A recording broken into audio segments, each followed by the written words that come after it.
आज इस सदन के सामने आपदा संशोधन विधेयक 2024 को लोकसभा के समक्ष जो 2 अगस्त को पारित किया गया, प्रस्तुत किया गया और दिसंबर 2024 में पारित किया, उसको सदन के सामने लेकर उपस्थित हुआ। काफी लंबे समय से सदन में पक्ष और विपक्ष दोनों ओर के संसद सदस्यों ने काफी रचनात्मक सुझाव इस संवेदनशील विषय पर रखे। श्री नीरज डांगी जी ने इसकी शुरुआत करी और श्री डॉक्टर बोर्डे तक 24 सदस्यों ने इसके अंदर हिस्सा लेकर ये चर्चा को एक प्रकार से समृद्ध किया है। माननीय आपदा प्रबंधन का जो विषय है, उनकी 7वीं अनुसूची के तीसरे भाग में कंकरन लिस्ट की एंट्री नंबर 23 में समाहित है। एक प्रकार से आपदा प्रबंधन केंद्र सरकार और राज्य सरकार दोनों का विषय है। इसलिए कई सारे सदस्यों ने चिंता करी कि इसमें सत्ता का केंद्रीकरण हो रहा है, फेडरल स्ट्रक्चर को हानि होगी।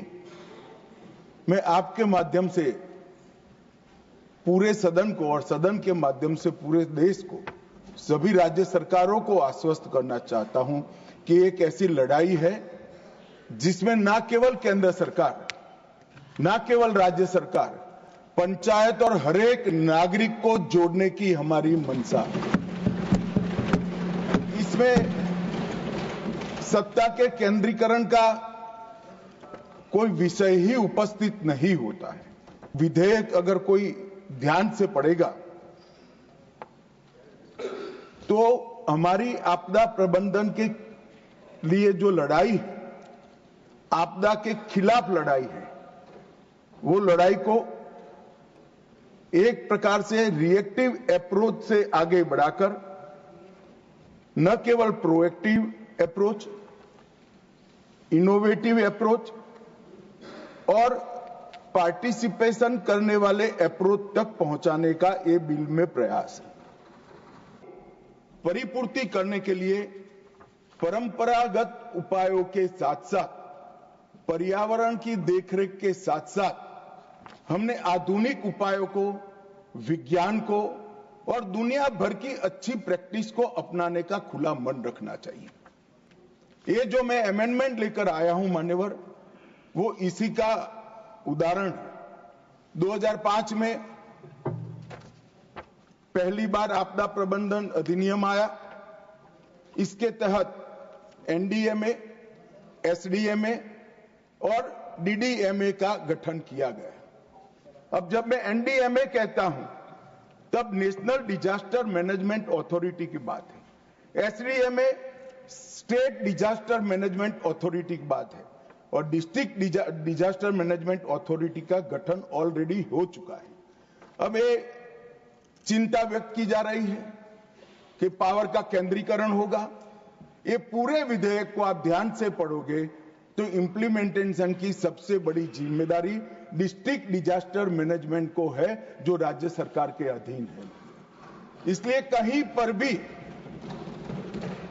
फेडरल स्ट्रक्चर को नुकसान करने की संभावना ही नहीं।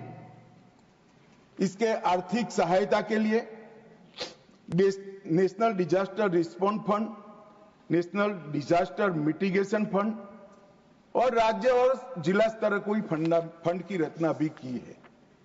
मान्यवर, जो पक्षपात का बहुत सारे लोगों ने आरोप लगाया, इसका मैं डिटेल में जवाब दूंगा, परंतु अगर पक्षपात होता है तो 2005 में यूपीए की सरकार के बनाए कानून के कारण होता है। मान्यवर, हमने उसमें कोई परिवर्तन नहीं किया है। और मैं फिर से एक बार सारे सदस्यों को कहता हूं कि वित्त आयोग ने एक वैज्ञानिक व्यवस्था की है आपदा सहाय के लिए। इससे एक काणी पाई भी कम एक भी राज्य को नरेंद्र मोदी सरकार ने नहीं दिया, बल्कि हमने ज्यादा दिया। मान्यवर, मैं संशोधन के विषय में जाने से पहले संशोधन के मूल कारणों की ओर जाना चाहता हूं। हम इस विधेयक के माध्यम से रिएक्टिव रिस्पॉन्स से प्रोएक्टिव रिस्क रिडक्शन की ओर जाना चाहते हैं। मान्यवर, मैन्युअल मॉनिटरिंग की जगह से एआई आधारित रियल टाइम मॉनिटरिंग की ओर जाना चाहते हैं। मान्यवर, और रेडियो पर चेतावनी की जगह सोशल मीडिया एप्स और मोबाइल की चेतावनी की ओर जाना चाहते हैं। गवर्नमेंट लेड रिस्पांस की जगह मल्टी डायमेंशनल रिस्पांस, जिसमें सोसाइटी भी शामिल है, नागरिक भी शामिल है, उसकी ओर जाना चाहते हैं। मान्यवर, इसके अंदर ट्रांसपेरेंसी, केवल इंफॉर्मेशन साझा करना ट्रांसपेरेंसी नहीं है। ट्रस्ट, क्रेडिबिलिटी और अकाउंटेबिलिटी, तीनों इसके अंदर, ये तीनों तत्व इसके अंदर डाले गए हैं। रिस्पॉन्सिबिलिटी केवल कार्यभार सौंपना नहीं है, well defined roles, full stop comma में भी कंफ्यूजन न हो, ऐसे वेल डिफाइंड रोल्स हमने किया है। और साथ में नैतिक जिम्मेदारियों को भी डालना मान्यवर हमने काम किया है।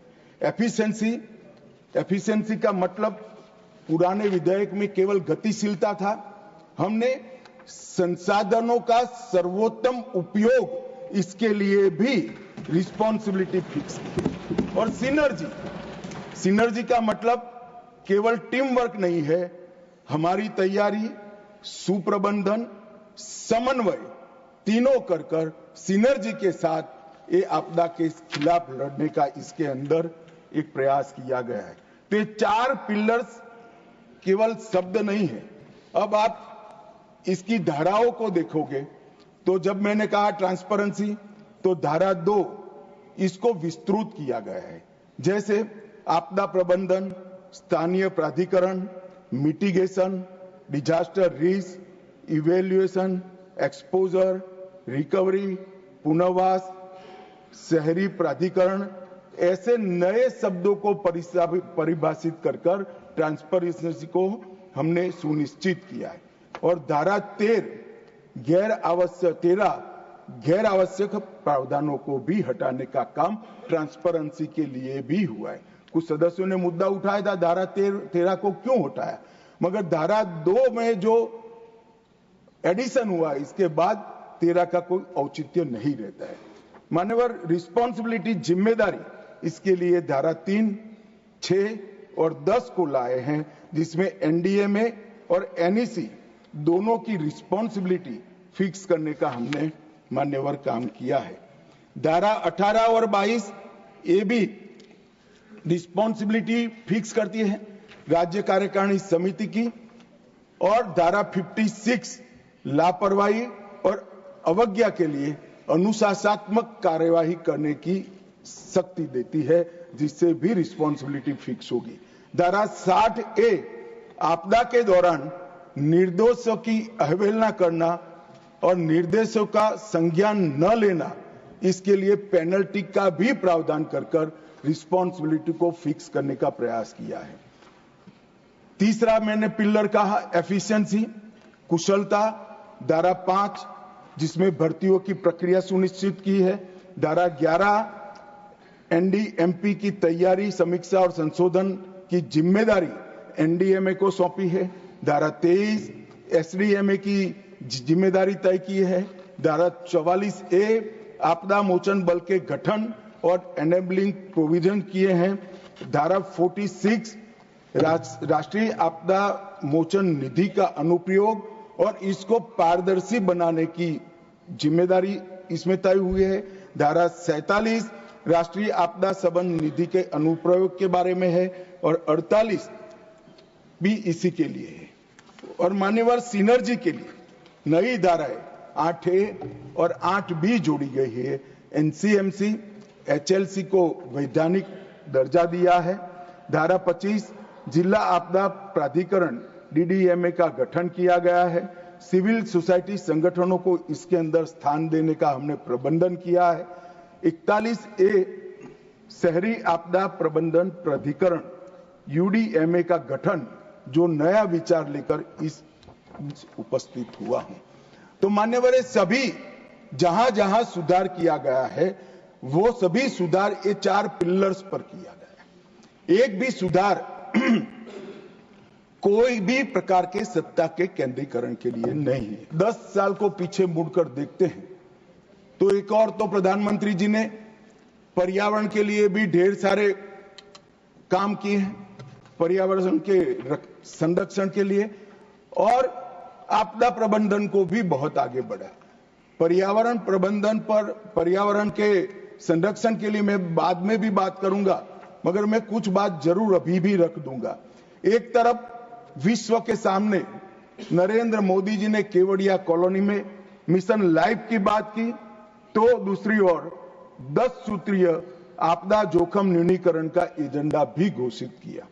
एक तरफ प्रो प्लेनेट पीपल बनने के लिए एक निश्चित ठोस कार्यक्रम दिया, तो दूसरी ओर coalition for disaster resilient infrastructure विश्व के पटल के सामने रखा, जिसके 43 देश सदस्य बन चुके हैं।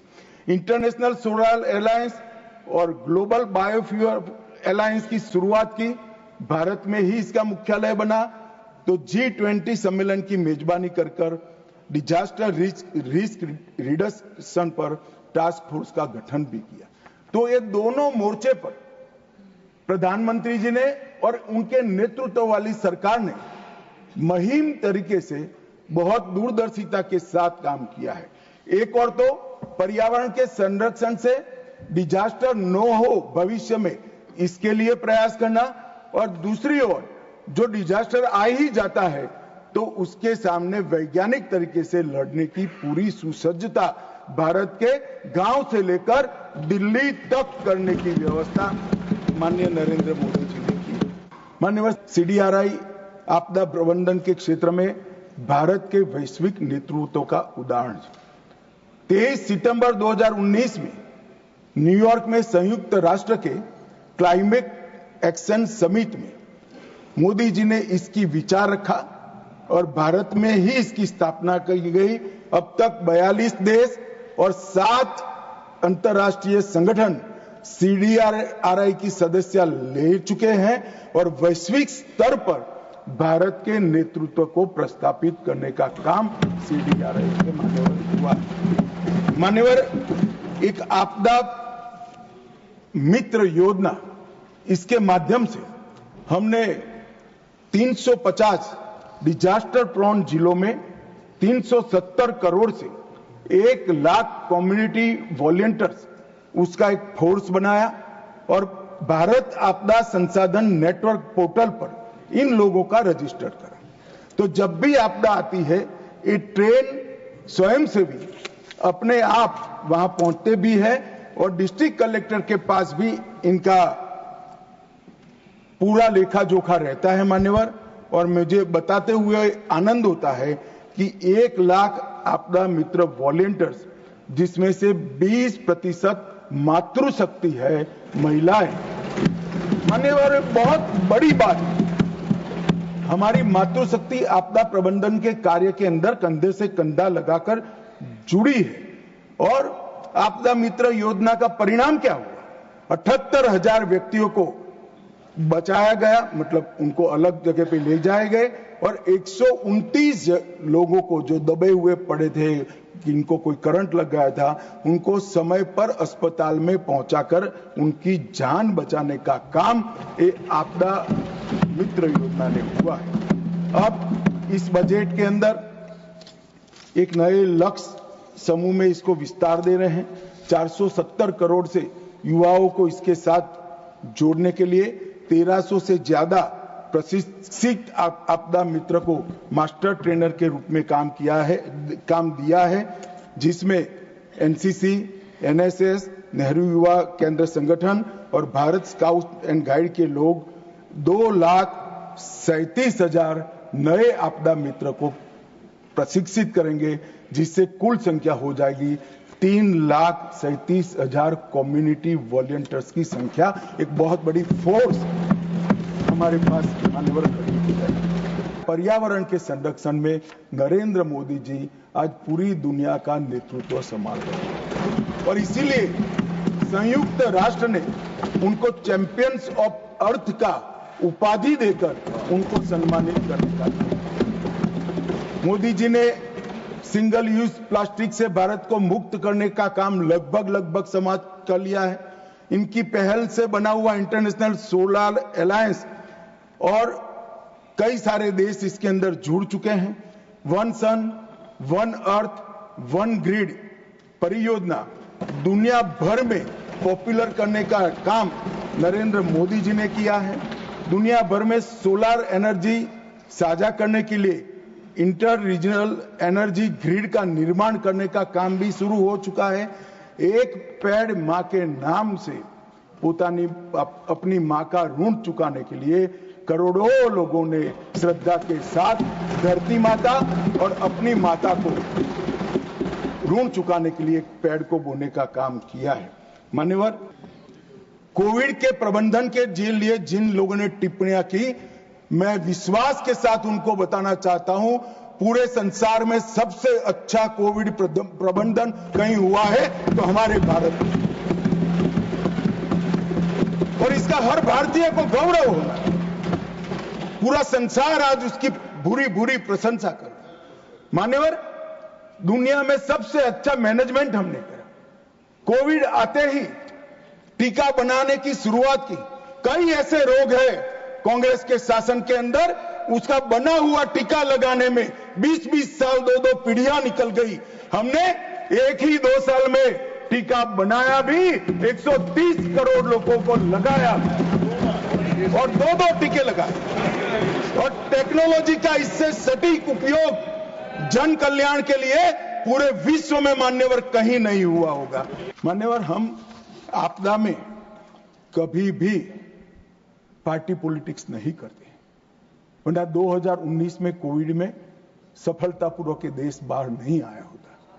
मैंने देखा है, रात को 1 बजे भी किसी सीएम का फोन आता था तो प्रधानमंत्री जी का फोन आ जाता था कि वहां टीका खत्म हो गया है, कल पहली फ्लाइट से टीका वायुसेना के जहाज से। ये संवेदनशीलता मान्यवर। ढेर सारे ऑक्सीजन बनाने के मशीन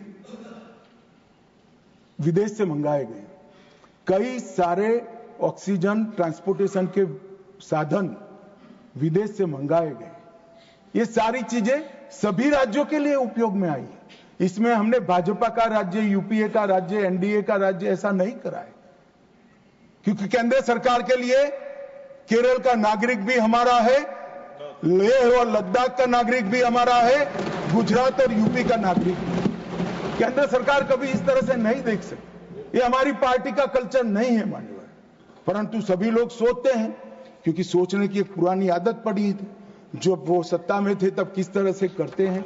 मगर मैं स्पष्टता करना चाहता हूं, रिकॉर्ड क्लियर है मान्यवर, हम आपदा के काम में और सरकार के संसाधनों के वितरण में कोई पक्षपात नहीं करते। संवैधानिक व्यवस्था से ही होता है। किसी को शंका रखने की लेकर आया हूं।